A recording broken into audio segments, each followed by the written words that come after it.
What's up, guys? BOHA Tattoos. You're watching Blasted. My whole family's from Croatia. I was first born in America. I was born in Dallas, Texas. I grew up in LA my whole life. San Pedro, Harbor area, to be exact. I went to San Pedro High School for like a month. I got transferred out to POLA, Port of LA High School. Went there for 4 years. I graduated 2016. In high school, I mean, I wasn't the best student. Like, I kind of just didn't really feel school. It wasn't for me, you know? Had summer school at the time. I kind of just hung around. I tagged a lot, so a lot of times I would kind of go out and just tag. Most of the time I wasn't really doing like homework or spending time trying to like learn it, you know. My uncle was an artist. He was an animator for Disney before. My whole family drew. My grandpa drew. My sister. I got into it as a little kid. I just started drawing Spider-Man all the time, you know. Then I got into like I was trying to do like still life, like draw objects. And I got into graffiti when I was like 9 years old. I was tagging from like 9 to like 19. The GAP program came to my school, and they were trying to show us like what's like not to be around, you know, gangs, all this shit. And then they showed us a video about these kids like striking up on the wall, like their hoods. And as soon as the video came out, the whole school started tagging. I just got into it. Yeah, the whole school started tagging, and like, you know, everyone started trying to gangbang. Like they were trying to like, you know, pretend gangbang like 5th grade. I had a whole bunch of names, man. My name before was Sear, S-C-A-R, and I got BOHA like junior year of high school. I was trying to find stuff that had like a good pattern when I want to paint, because I would paint like every letter into like not a character, but certain shapes kind of pop out. I wanted the H to pop up in the sky, or I wanted the O to be like whatever, like an eyeball, or I could do different stuff. Like I can be creative with it, you know? And I never really heard it, so I figured I'll just try it out, and I stuck with it. So after high school, I went to college. I went to Long Beach Community for like a semester, and I dropped out because family life kind of split up, you know, so I needed to make money to kind of support. And then I applied to like, I don't know, like 11 places like in 1 month. I'm trying to get a job anywhere I can. I can get a job nowhere. So I remember I started tattooing though in high school. I was like, I'm gonna go back to that, because I figured I might as well make a little money, you know, on the side while before I get an actual job. So I dropped out of college to start tatting, and then I figured if tatting don't work, I'm gonna go get a trade. I'm gonna go do my trade, and then I'm gonna go tat again. So at the end of the day, I wanted a tattoo no matter what, you know? So I went to Hard Rock to do a electrician like class at like a 6-month course, did that, and I almost got into the actual like union for it. But before I went, because I didn't want to do that. It was just like to make money, you know? So I was about to go in the union, and then tattooing took off like right on time. So I never actually went and took the test to become like an electrician, you know? Yeah, I started tattooing like by accident when I was like 15. Yeah, since like I mentioned, I used to tag. So my homie, he's a skater. He had a blank wall in his room, and he wanted to repaint it. So he called me over, like, fuck it, I'll come up, you know? I started painting his wall. And then like towards the end of the session, he's like, hey, I got a machine in my garage to like tattoo. My mom used to tat this and that, whatever, you know? Like some cheap, shitty like eBay, Amazon, like bullshit machine, you know? It's all expired, ink's all fucked up, and needles are just, everything went bad, you know? I'm like, nah, I don't want to do it, bro. Like, if I fuck up, like, it's permanent, you know? But we talked, and he's like, I don't care, fuck it, just do it, you know, whatever. I'm like, all right, fuck it, he talked me into it. And they're shaking, like, fuck, dude, it's permanent, you know, I'm about to fuck someone up. So we're trying to figure out how to put the needle in the machine. Like, looking back, it was a disaster. So I started tatting him. I was scared, obviously, bro, at first, but I got used to it, and I was like, it's not that bad, bro. Like, it's pretty cool. It's shitty. But for the first time, it was pretty cool. I'm like, I'm gonna keep doing this a couple more times. Tat some more of his friends and shit, and then I stopped because, you know, I was done painting, so I'm gonna go fucking took off with it. So it was only an accident, but later on, I ended up like loving the craft, and I got into it, and I'm glad it's my career now, you know? No, I never even seen a tattoo machine in my life when I started tattooing my homie. It just came out of nowhere, and I was like, fuck it. Because he kept saying, oh, I know you draw, you can do it, you know? But, I mean, it was like the best accident to happen to me, you know? So I started off in my house, obviously, but I wasn't tattooing for when I got my own machine, I wasn't tattooing for like 6 months. I was just trying to figure out, like, okay, how do I set it up? How do I do this and that? I mean, obviously, like, you know, I watch time-lapse on YouTube, so I watch people just tat at 1 million frames like per second, you know, trying to figure out what to do. Looking back, I don't know how it made sense. I think just like watching like it happen kind of made me think more. So I started dissecting little stuff, and I would look at Instagram and be like, all right, let me see, like, it never made any sense, but I was trying to figure out how do they do this specific technique? How do this and that? And I watch YouTube, and it kind of clicked side to side. I started tattooing like the rubber, like fucking fake skin off like Amazon, you know? Just making a mess. I don't know how to do anything. Like my gray wash, I used to like YouTube some guy doing it. He had like 13 caps out. Just everything was fucking wrong. Nothing made sense, but I just kept trying to do it. And then later on, when I said like, all right, I kind of got a hang of it, I'm gonna try doing like my first tat, like shading and fucking shit, you know? I met this guy, I call him my cousin now. His name's Chuck. He owns Reptile Finders in Lomita, California. And I met him when I was like 14, 15. I painted his storefront. I was a kid. So I went back to him. I was just chopping up with him one day, and I was like, I want to start tatting, dude. I want to find a spot. Do you know anywhere I can go? And he's like, oh, I got this like closet in the back of my reptile shop, you know? I'm like, fuck it, let me see what it is, you know? So I go in the back. It's a hole in the wall, bro. It's a closet. It's next to like the 18-foot snakes and shit. Just shit everywhere. It's a mess, bro. I was like, fuck it, I'll take it, bro. Like, you know, like, let's figure it out, you know? And him doing that set the biggest opportunity in my life, you know what I mean? Like, this dude pretty much saved my life by, like, allowing me to, like, just do whatever I want to do in his business, you know? He didn't know me at all. Like we met, but he didn't know me, like, that close. Then he became family afterwards. So I got that little closet space, and I try to, like, put lights in it, like, paint the walls, make it look a little bit better, but in retrospect, it was literally a fucking closet with, like, shit everywhere, you know? And I would only tattoo my homies because, like, I trust them enough to, like, come, and they won't be, like, judgmental about it, you know? And my first tattoo I did for, like, $35, I think. It was, like, a Slipknot logo. But it was a secret. I couldn't tell my parents. My parents were so against it, bro. Like, because my culture back then, it's, like, forbidden. You don't get tattoos, do tattoos. It's for prisoners, gang, all the, you know, typical shit. So it was a secret for, like, months, bro. Then one day I came out, and I was like, Mom, look, I did this tat, like, check. Well, no, I showed her a tat. I showed my mom a tat. She's like, look at this. I'm like, oh yeah, like check it out. Like, she's like, I'm trying to test her to see how she feels about it. She's like, so what? I'm like, I did that. She's like, you did that? Freaked out. We're at Vaughn's fucking like shopping. She's like, what? I'm like, I got paid $35 for it, Mom. Smile on her face. It's like, well, you got paid for that? I'm like, I did. And she went home and told my dad when they were still together, you know? And then once that $30 was involved, the whole vision changed. Like, oh, this is his job now, you know, this and that. So it got better and better, but I had to keep it a secret from my parents. I told them I have an art studio. I'm like, I'm just going to go up and paint and hang out, whatever. But I was tattooing for like a couple months, you know. I was doing just the most basic shit, like names, just like typical, like whatever they want. I mean, just like I was doing pieces, you know. I tried doing a rose. I fucked it up. It came out like a fucking Cabbage Patch fucking ball, you know. Just mostly names, little logos, just easy stuff, you know? And I still fucked it up, but they still got them on them, you know? So I was in that specific closet for like, I think a year and a half. Later on, I found a bigger spot in the front of the shop. It's like a separate like storage room. It's about like 600 square feet, maybe, you know? Same thing, straight concrete. There was no lights in there. There was one little like light in the ceiling, and it was like heating lamp. I didn't know for fucking like months. Like, what if I'm always sweating in here, you know? So I put in like a fan. I put in like shitty like fucking sticker tile, just bullshit, you know. But I was in that spot for like another 2 years. Or no, I'm not like I was in that spot for like maybe like another year and a half. And then I had a drunk driver hit the wall, and then she tore a whole fucking hole in my section, and like no one's paying for that. I just boarded up with wood, and then the spot fell apart. You know, like when it rained, floods, I couldn't tat. I was like, it's time for me to kind of try to find an actual shop, you know? Because by that time, I learned a little bit. I wasn't the greatest by any means, you know what I mean? But I learned a little more to be able to, like, all right, I can handle a little walk-in, you know? Like, yeah, so after the lady, like, crashed in my spot, I was trying to get a job at different shops. So I went to, like, 4 to 5 different shops around, couldn't get in. And then I tried going back to Ink Slingers, where I first got tatted when I was 19. Like, 2 months after I got tatted, you know? I never got a response back. Then I went to a different shop kind of nearby because they were, I saw they were hiring. I'm like, let me just test my luck, you know?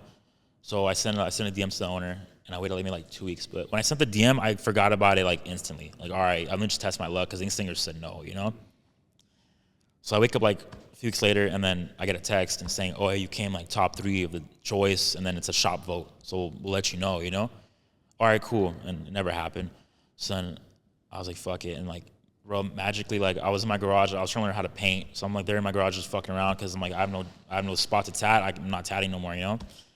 I look at my phone and like instantly, as soon as I open my phone, I see a post on IG saying now hiring artists, send portfolio to DM X, Y, and Z, you know, for English slingers. I was on it immediately. I fucking sent like my whole portfolio like completely to the owner. I didn't say one fucking word. I just sent every photo. And then a couple days later, I'm waiting. Like I'm stressed. I have anxiety, bro. So I'm stressing. I'm like, I want to be here. I gotta get there at some point. Whatever. You know, I need to be somewhere. And then I sent one more photo and I put like today's work because I tagged my homie that day too. And I got a text like an hour later saying, "Oh, what's up, bro? Yada yada. Get my number." You know. I got called a couple days later. I get up, and Brian was like, when can I meet you? And I'm like, all right, I'll be there like in an hour, you know? I woke up, I called my other homie who I tell all the time, like I'm gonna show him like a live representation of what I do, you know? All bullshit, all bad work looking back now, but you know, it's progress, you know? So I go out there, and I just got hired. That's where I kind of started my 4-year journey, you know? So when I first started tattooing, like I looked at the apprenticeship process and like I wanted to do it, but just looking at the way my situation was set up where I needed to work now. I didn't have time to like, looking back, like if I had an apprenticeship, it would have been better. Like I would have maybe got like my foot forward quicker, you know, but that just didn't work out for me. So I never went. When I got into a shop, I got hired as a full-time artist, but obviously like you pick up game as you go, you know? And I just sat there. Like when I first got there, I was dry. I had no clientele. I was just getting walk-ins like here and there, you know? Still fucking scared. I used to drive to work shaking because I'm like, fuck, bro, like I'm about to fuck someone up, you know? And you get used to it. But then, yeah, I was dry and I would wait and I would spend like 10 hours a day just sitting there watching everyone work, asking a million questions, you know, just picking up as much as I can. Like I would obsess with like everything, you know? Like I used to go back and look at people's Instagrams and like, I'm trying to figure out what kind of brand of gloves they use. That has nothing to do with anything. I'm looking at corners of IG photos trying to figure out what brand of fucking toolbox, random stuff that has nothing to do with it, but I was that dedicated to figure out how to do this whole thing, you know? When I got in the shop, bro, like it was like I was shocked as a dream come true, you know what I mean? Because my whole, like, when I started tattooing, I saw like those people tat. I was looking at like fucking Vito and fucking Ricardo Avila, Frank, all these people tat. I'm like, fuck, I need to figure this shit out, bro. So, like, I wasn't amongst certain people in there, you know, but like when I got there, like I had just made it like an obsession. Like I said, I have to know how to do this. It was like a dream come true. It took a while, bro. Maybe like a good year and a half before I started getting like a week booked out. I mean, a week, you know? Like obviously you get walk-ins here and there, you know, just little bangers. That's easy, you know? Like, you didn't have to kind of like get clientele, and my shit still wasn't, you know, like up to par at all. I mean, even now it's not up to like my standard, but that's like self-criticism, you know, critiquing myself. Oh, for sure, bro. Everyone wants to give up a million times, bro. Like the only difference is you don't, you know what I mean? Like I believe tattooing, if you want to learn how to do it and get good at it, there's no such thing as one foot in, one foot out. You know what I mean? There's no like, I'm gonna test the waters, or I'm gonna do this on the side. I'm gonna like do this other career. I'm going to college and, you know, do this to fuck around with the homies. No, bro. I feel like I don't believe in the 50-50 shit. You know what I mean? Like it's all in or nothing, you know? Because think about it, like it's not tattooing anything in life, bro. If you don't put 100% effort in what you want to do, it's not gonna work out. It's just not. I'm barely getting it now, bro. My style, like, I'm bringing my style now, bro. Like, you know, obviously like it's high contrast, black and gray realism. You know what I mean? So I mean that's the category, but my actual specific style, I'm still trying to figure it out, bro. Honestly, I'm still trying to work on it every day, trying to figure out like what I need to change, what I need to do. Because when you see that tat heel, that's when you really start dissecting like your technique. You know, I was at Ink Slingers for almost 4 years, and I made top tiers about 6 months ago of this day. You know, so after I was there for the time, you know, time being, just better opportunities opened up for me. I thought it was time to expand. You know, kind of like. Be able to kind of move along, get my own place, kind of focus on myself. Like I prefer not having too much stuff around me happening, you know, at once, so I can focus better and put out like a little more like quality work. Because I have my time, because I could be here until the next morning, you know. I could kind of just focus on one specific thing and just cruise with it, you know. Since a lot of artists right now are going into private studios, I think since COVID, because everyone's at the house, they got used to being like at-home businesses, and people stopped getting so like, oh, you tat in your garage, you know? You got people out there that tattoo insane, bro, insane good work, and they're in their fucking garage or their living room, bro. You know what I mean? Nothing wrong with that. I think the thing right now, bro, is people are realizing on social media has a big impact now, because people can find artists of their specific desire easily. They don't have to work at like a shop now to find like where to go to, you know? And for, like I said, for all you know, bro, that artist might be in a fucking office building in the middle of nowhere and pull out crazy work, you know? So, I mean, overall, I think times just changed. Times are changing, and people are starting to realize that it's easier to find who's right for you, you know? No, it was for sure it was a fear, bro, because my whole thing about when you leave a shop and or just even around like X amount of people, you know, because when you're around different people, you can bounce ideas off. You can ask for advice, opinions. You could, you know, learn more because for all you know, bro, your homie next to you might learn one thing one day out of nowhere, and it might be the biggest thing you need to change your work, you know?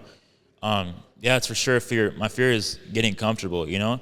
Because if you leave and that your work starts slowing down, you stop caring about, you know, like you have nothing to base off of, you know? So it was for sure a big change, but obviously, like, if you stick in your head that, like, this is what you want to do and this is how you're going to do it, you should be all right, you know? Yeah, no, we got a penthouse here in downtown. We're working out of top tier Los Angeles, top tier LA.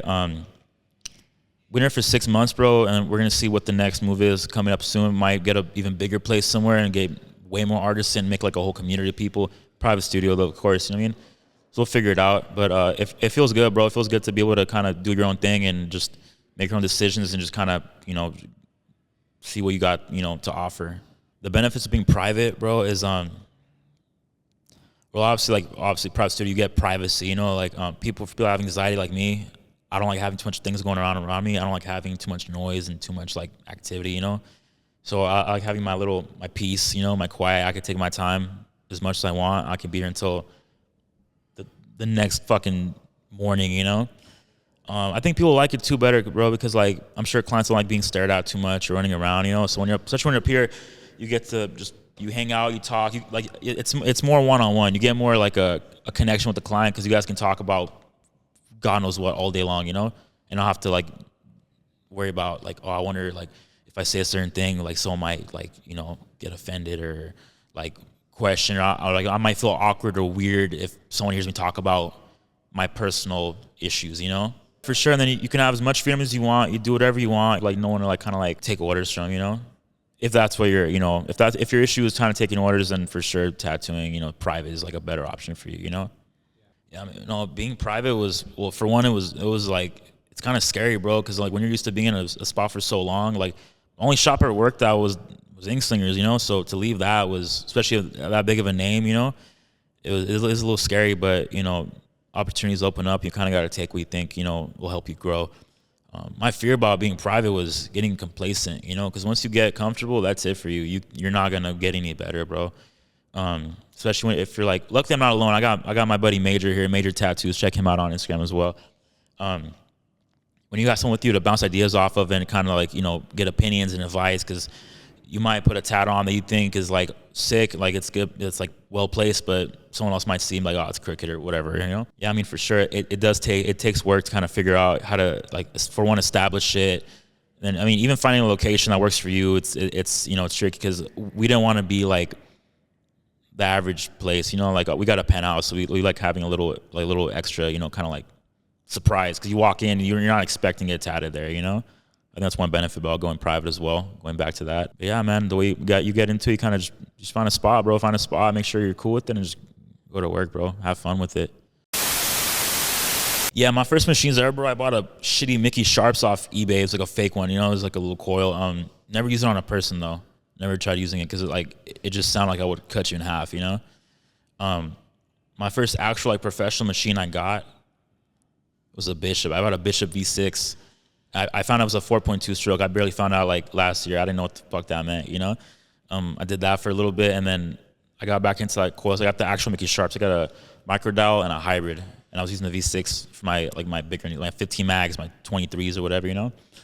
Now I'm running the Bishop wand. I got a Packer 4.2 stroke. I'm doing that right now. Well, I used to hate rotaries, bro. I was all into coils for a minute. I just hated I don't know how to fucking tune those things, bro. You know what I mean? So I would try to figure it out, but then I got tired of like my fingers get burnt all the time from the fucking metal, you know what I mean? And then I started traveling more, so I figured let me get a cartridge machine, just more convenient, you know, and then it's easier on my fucking hands. So what I like about the one right now, bro, is that it hits, bro. Like I can move fast. It gets the ink pretty well. I can have like 100 needles if I need them, 100 cartridges with one machine. I have enough space. So, and the traveling fact, I can just throw it in a backpack and fucking go, you know. I use Quadrant right now, and I use T-Pro liners. I I tried a couple different ones out, and I don't like nothing really except like quad. I'm kind of a creature of habit. Like I'll try new things out, but I just stick to what I really I'm used to. Yeah. I think it varies on every machine. Maybe I'm wrong. I don't know. I think certain machines run certain needles differently. Like the quadrant for me on my Bishop, it just throws it in really well. It throws it in really nice, packs it in there. The liners though, I like T-Pro liner because it's like super sharp. You know what I mean? I tried a couple different ones out, but I couldn't really tell you much about it because I kind of just stopped using it as soon as I didn't see a good outcome. Ink. I use dynamic right now. I use triple black and regular black. I tried Talons once. I want to try using it a little more often. I need to kind of figure that out. I tried like Intens when I first started tattooing. I didn't know how to use any of that shit, bro. Like I was using color as a regular like gray wash. I didn't know that until like a year after I already used it. But for sure, dynamic. It's always for sure good. It lasts a long time. My goals, bro, honestly, for the future, like I'm trying to open up a couple like locations like throughout the U.S. I want to get one in New York, studio. I want to get one in New York. I want to get one other one here and hire like 15 people, 20 people. So I want like a giant operation going on. I want to get better at tattooing. I don't want to say perfect. I don't think you can ever perfect the craft because you're always going to learn something. If you're not comfortable, you're always going to learn something new about it.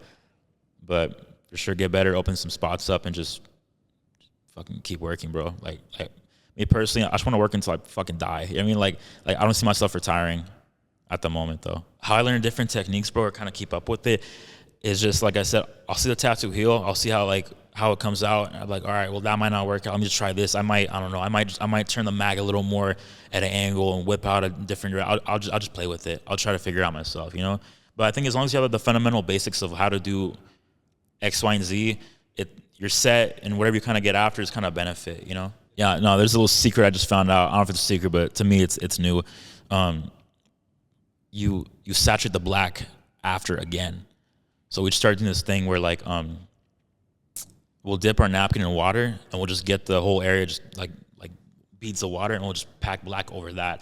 I don't know if it does anything really, but I've tried it. It just makes everything like quadruple black. So I'm playing with that a little more, but again, I don't know if it's really a thing, but maybe it's just me mentally, but I see a difference, The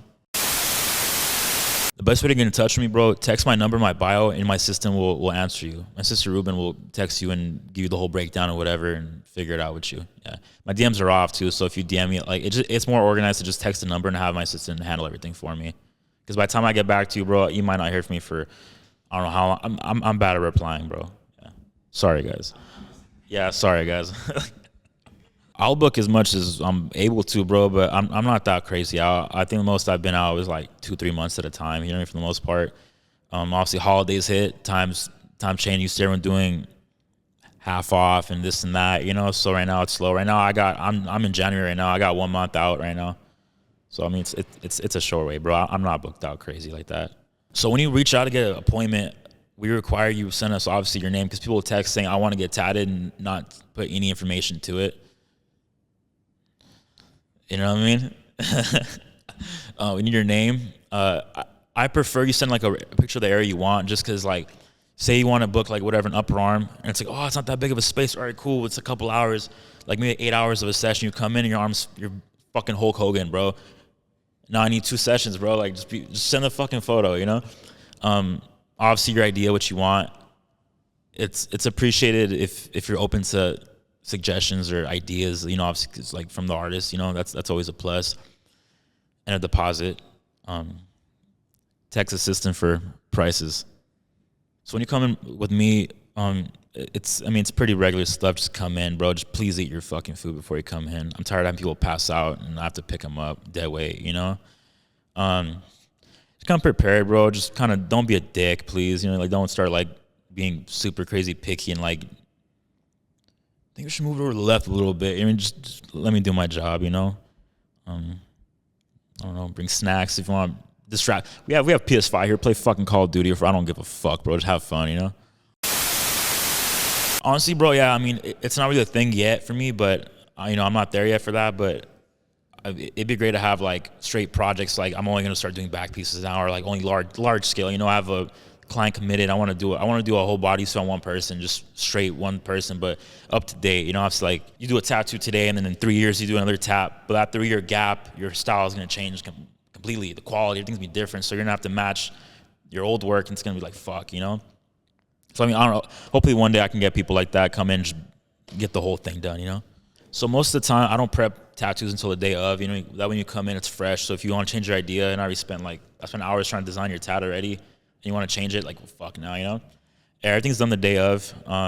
If I got a client that kind of flies in, for example, or like a person was coming, they have like a specific piece, I know it'll take me all day, I'll probably stencil it way before and just have it saved and just resize it when they come in, so I could just get a jump start, you know? If I gotta say thank you to anyone, bro, like a couple people for sure. One will be my cousin Chuck, because he gave me an opportunity that no one else in the fucking world probably would have done, you know? He gave me a shot to open up a little studio in this hole in the wall at a fucking reptile shop, you know what I mean? We got 18-foot snakes next door. We got shit everywhere, bro. Like, it was the gutter, you know what I mean? But without him, like, I wouldn't even have a clue how to run anything myself. I want to thank my buddy, you know, pretty much my mentor, Frank Sanchez, you know? He taught me a lot of shit, you know, regardless of whatever, you know? I think without his help and his advice, I wouldn't even have, like, I'd probably be halfway behind, honestly, bro. I mean, every client who comes in gets tattooed, bro. Like, I mean, I think we all got to thank them, because, you know, without the clients, we wouldn't even have a career, you know? We wouldn't do what we do. We'd be fucking trying to figure out something else, you know? So thank you to every client that comes in, every client that ever considered even reaching out. Like, even if you don't get tattooed, you just reach out to us and you're interested. Thank you for your interest, for sure. It means a lot to have people want your work on them forever, you know? Yeah, you can get me at BOHA_tattoos, BOHA_tattoos. Like I said, text my assistant. Any questions at all, tattoos or not, just let us know. We'll get back to you right away. Thank you guys for everything, you know, for this endless support. Thank you for everyone that gave us opportunities and continues to even consider us to, you know, do the job, you know? Advice for people that want to get into tattooing, dedication, bro. You have to stick to it. Like I said, there's no 80-20, there's no 30% it. It's 100% in or nothing, bro. Like, you have to be dedicated. You got to focus. You have to take advice. If you have the opportunity, and like if you're lucky enough to have someone that's good to watch and learn how to tat, take any advice you can, bro. You know what I mean? No matter if you got like, you can quit in your head 100 times, bro. If you just keep trying to figure it out, it'll work for you for sure. Like 100% in, both feet in. What's up, guys? BOHA Tattoo. Thank you guys for watching. Blasted. Appreciate you guys. Come get tatted. Check out Top Tier LA. Check out fucking the downtown skyline, you know, and come get blasted. Yeah. TC. Few kings, huh? Give me green, give me paper, give me dead prayers. Give me diamonds, give me gold on my necklace. I'm plenty stressed, Lord bless me with that presidents. Give me watches, no demon time, this is diamond time. Give me an indica, I slowly watch the time unwind. Give me a freak with a ponytail, I'll be genuine. Give me a queen who don't know me well, we'll spend plenty time. Give me a card I could slide for wine and dine anytime. Give me stocks, give me property, invest properly. Crypto the new lottery, Lucky Charms got a pot on me. Those who try to plot on me end up dead, there's a box for free. Who boxing me? Who fucking with TC, huh?